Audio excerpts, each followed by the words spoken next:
A Dutch baby with lemon, butter, and powdered sugar. A golden, airy, puffy, delicious masterpiece that is tantalizing to the senses. Sally that girl in the kitchen.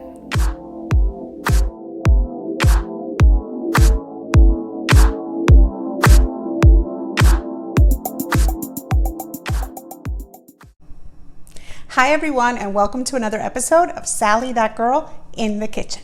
In today's episode, I'm going to teach you how to make a Dutch baby. So if you've never had a Dutch baby before, they are absolutely delicious. They are a cross between a pancake and a popover. They're made in the oven, and they're also made the way I would make my popovers, which is in a blender, so they're super easy to put together. And then rather than fry them up one by one on a griddle or a pan, we're gonna make these in a cast iron skillet, which is gonna be nice and hot and buttery, and it's gonna puff up like a beautiful popover. But the special part about this Dutch baby is that we're gonna be serving it with powdered sugar, lemon, and a touch of butter.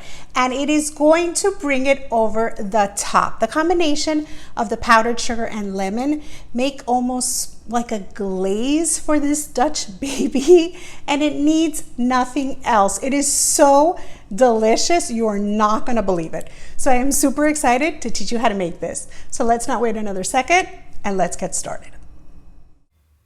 For today's recipe, you will need 4 large room temperature eggs, 3/4 of a cup of room temperature whole milk, 3/4 of a cup of all-purpose flour, 4 teaspoons of sugar, a touch of lemon zest, plus a lemon that you'll cut in wedges for serving.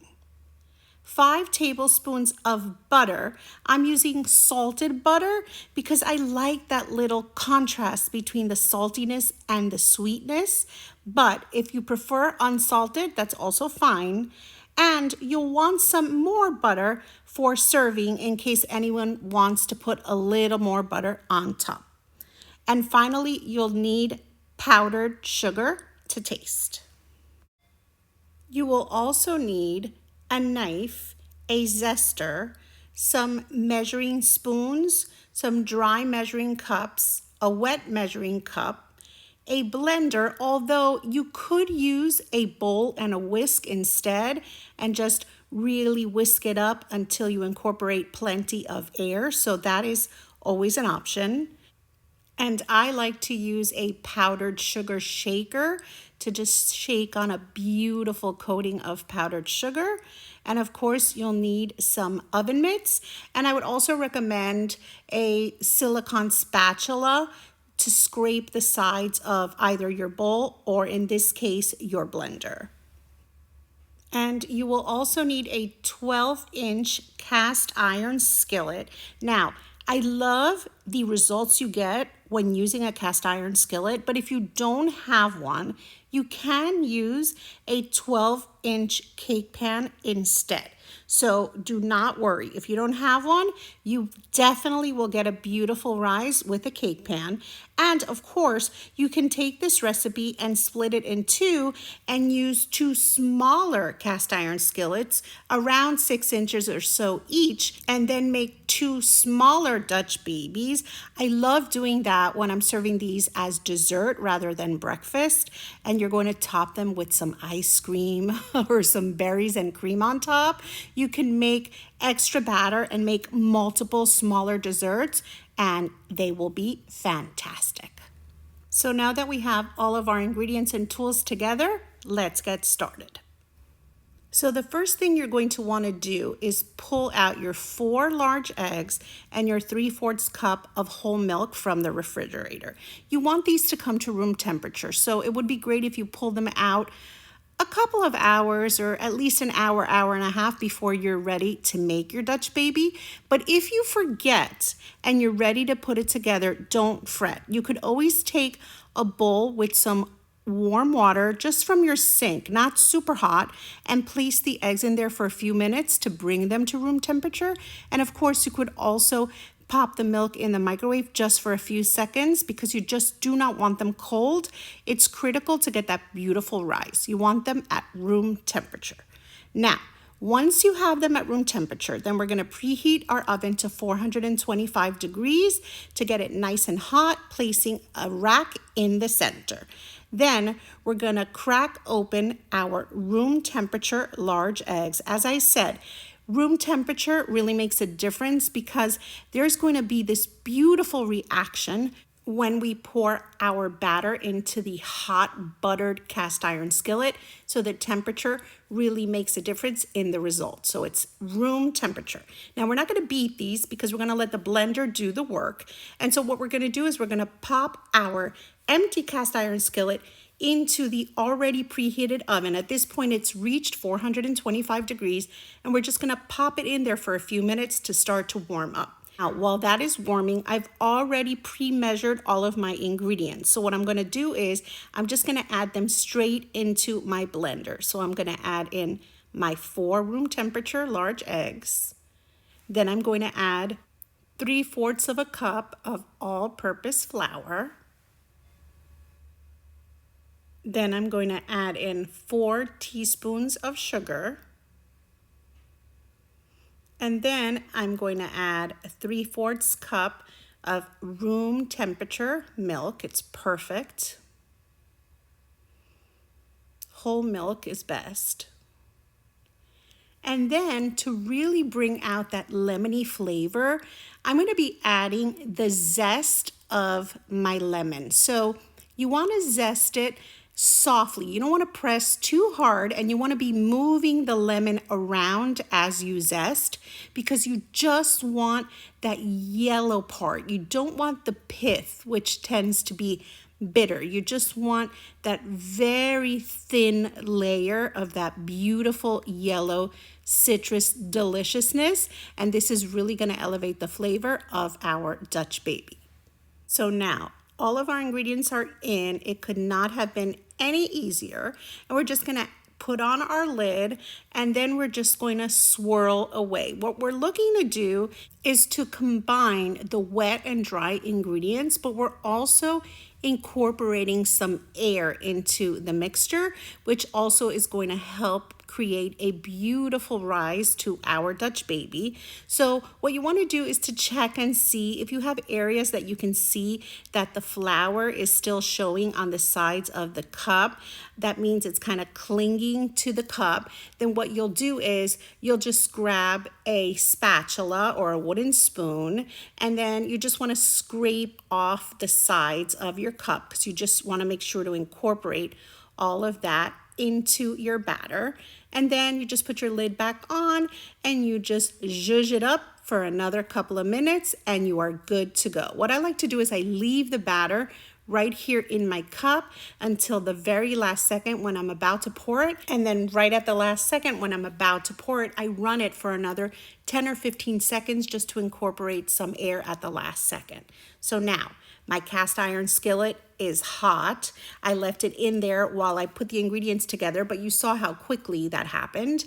And then carefully, I'm adding my 5 tablespoons of salted butter.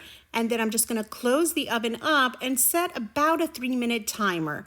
And all I'm looking for is for my butter to melt. So once it's melted, very, very quickly this happens, I pulled it out just to make it easier for me to film for you, but you could do this right on the rack in the oven very carefully. You want to pour all of your batter right on top of that melted butter, and you want it back in your oven, and you're going to set a 17-minute timer, which varies, of course, by oven, to let it cook. And look at how gorgeous it is, puffing up and rising. It really is like magic. And after 17 minutes, look at how gorgeous and bubbly. You can still see that bit of butter running through this amazing Dutch baby. It is so beautiful. And yes, you want to serve it hot and quickly because you want that air in there, because as it sits, it will release some of that steam. So you want to get to this pretty quickly, and you want to cut yourself a slice if you're planning on sharing, which I hope you will. And then what we do is we take this beautiful puffy deliciousness, and then we customize it. So in this case, I'm going with lemon butter and powdered sugar. So obviously it has a ton of butter in it. So topping it with more butter is totally optional and up to you. But I do like to serve it with a butter tray for those who want to add just a little extra pat of butter on top.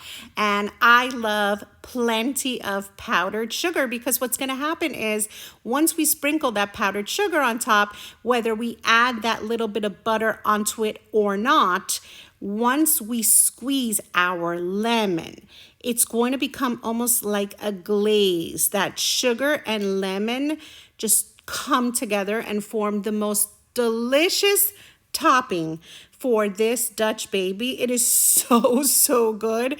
It's really like nothing you've ever tasted. It's fluffy. It's almost soufflé-like. It's just absolutely divine, slightly salty from that butter. So crazy good. That sweetness from the powdered sugar and that lemon on top is so fresh and so light. And of course, the addition of lemon zest into our batter just brings out that little lemony flavor with the powdered sugar and butter. It's just out of this world. It is easy, but so delicious. It feels like a totally fancy meal. So crazy good. It melts in your mouth, and that beautiful puffy edge is just my favorite part. It's just a little extra puffy, a little extra brown, a little extra crispy, and it's just so delicious. It's really like nothing you've ever tasted. So crazy good. I know you're gonna love it. It's divine. So how incredible does this Dutch baby look? Tell me that the people you serve it to will not be completely impressed by it. And you saw just how easy it was to make. We whip it all together in a blender. The oven does the rest of the work, of course, with that hot cast iron skillet, that butter, and it just poofs up and comes to life. And of course, by serving it with that sprinkle of powdered sugar, that squeeze of lemon, and just a little touch of butter, it's perfect. It needs nothing else, and it's perfect for any time. You can serve it at a brunch or a breakfast with friends, or just on a random Sunday. It is divine and so easy to make. I know you're gonna love it. Trust me. No, better yet, don't trust me. You're gonna have to try to make this recipe yourself. And of course, if you've enjoyed today's recipe, don't forget to like it, write a sweet comment, and of course, share it with your friends. When you share my videos with your friends, you really help my channel grow. So thank you so much for doing that. And of course, if you're not already subscribed to Sally That Girl in the Kitchen here on YouTube, please be sure to subscribe and to touch that little notification bell so that you get notified every time I put up a new recipe video, which I do all of the time. And I have so many videos already up. So be sure to stay and explore. Go over to my video tab or my playlist tab, and there's so many videos there. I know you're going to find so many things that you're going to love. And of course, if you're not already following me on social media, be sure to follow me as Sally That Girl in the Kitchen on Facebook, Instagram, and on Pinterest. And you can find me as Sally That Girl FL on Twitter, Snapchat, and on TikTok. Once again, thank you so much for watching, and I'll see you next time. Sally That Girl in the Kitchen.